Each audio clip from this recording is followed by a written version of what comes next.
আচ্ছা আচ্ছা একটু আপনারা থামুন প্লিজ থামুন। হ্যাঁ বলেন কি হয়েছে বলুন তো? আরে বাবা আমার স্বামী আমার রুমে শুয়ে ঘুমাই গেছে, তো ঘুমাইতেই পারে, শরীরটা ভালো লাগছে না ঘুমাইছে, তাই বলে অর্ধেকটা তো তার রুমে থাকে, একদিন না থাকলে কি এমন সমস্যাটা হয় আমাকে বলেন। উনি আপনার সতীন? হ্যাঁ হ্যাঁ আমার বড় সতীন, আমার বড় বোনের মতো। ও আপনারা স্বামীর সময়কে ভাগ করে নিয়েছেন? হ্যাঁ হ্যাঁ ভাগ করে নিয়েছি। আপনার রুমে গিয়ে ঘুমিয়ে গেছে? হ্যাঁ হ্যাঁ হ্যাঁ ওনা এইভাবে মারামারি চলবে না। থামুন আমি বলি। প্রিয় দর্শক, দু বউকে সময় ভাগ করা নিয়ে বিপাকে কিন্তু ইনি এজন্য পিটুনি খাচ্ছে।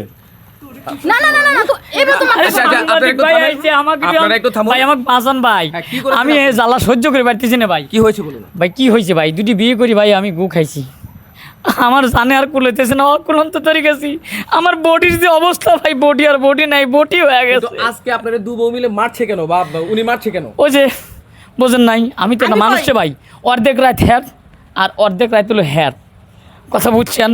এখন আমি আমার ছোটো বউর কাছে প্রথম শুরুতে মানে প্রথম রাত্রে তার কাছে থাকা লাগে, আমি যায়া আমি মনে করেন যে আমি ঘুমায়া পড়ছি আর চেতন পাইনি, ও ডাকছে আমি উঠি নেই, এ যে তুই উঠলি না কিসের জন্য, এখন গড়ে থেন টাইনিলি ভাই আমাকে পিঠা চিৎ। তার মানে উনার ভাগের যে সময়টুকু উনার ঘরে ছিলেন?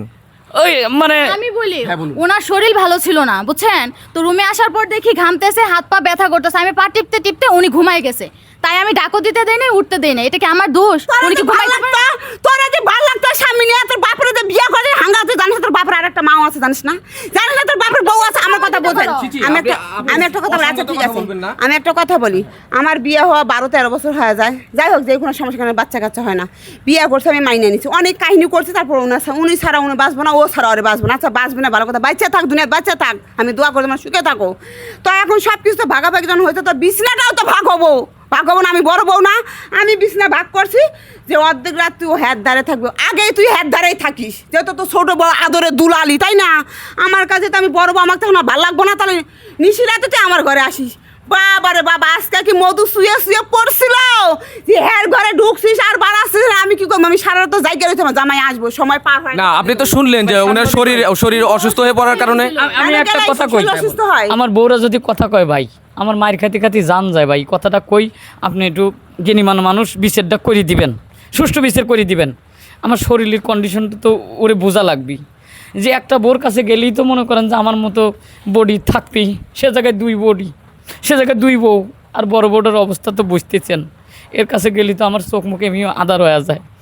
এই জায়গায় আমাক যে পিটুনি পিঠেচ্ছে ভাই, আমি ভুল কমে নেই ঘুমা এসেই পড়ছিস, আমার তো এটা তো লোয়ার শরীর নয়। কিন্তু কথা হলো যে এরকম জানেন আপনি যে দু বউয়ের কাছে গেলে আপনার শরীর ঠিক থাকবে না, আপনি ভালো থাকবেন না, তাহলে দুইটা বিয়ে করার আসলে কি দরকার ছিল?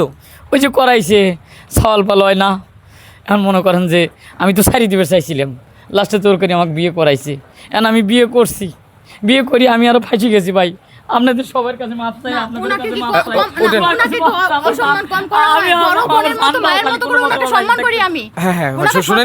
শুনেন আপনারা যদি দুজন বোনের মতো থাকেন, স্বামীর দুঃখ কষ্ট যদি ভাগ করে নেন, তাহলে কিন্তু আপনারা সতীন থেকেও কিন্তু দুজনে ভালো থাকতে পারবেন।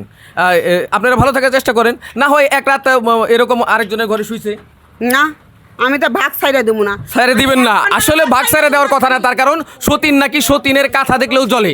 সুপ্রিয় দর্শক, এই জীবনে অনেক দেখেছি কেউ দুইটা বিয়ে করে সুখী হতে পারে নাই, তাই সাবধান, এক বউ থাকতে আরেক বউর চিন্তা করবেন তো গেছেন এই ছেলের মতো।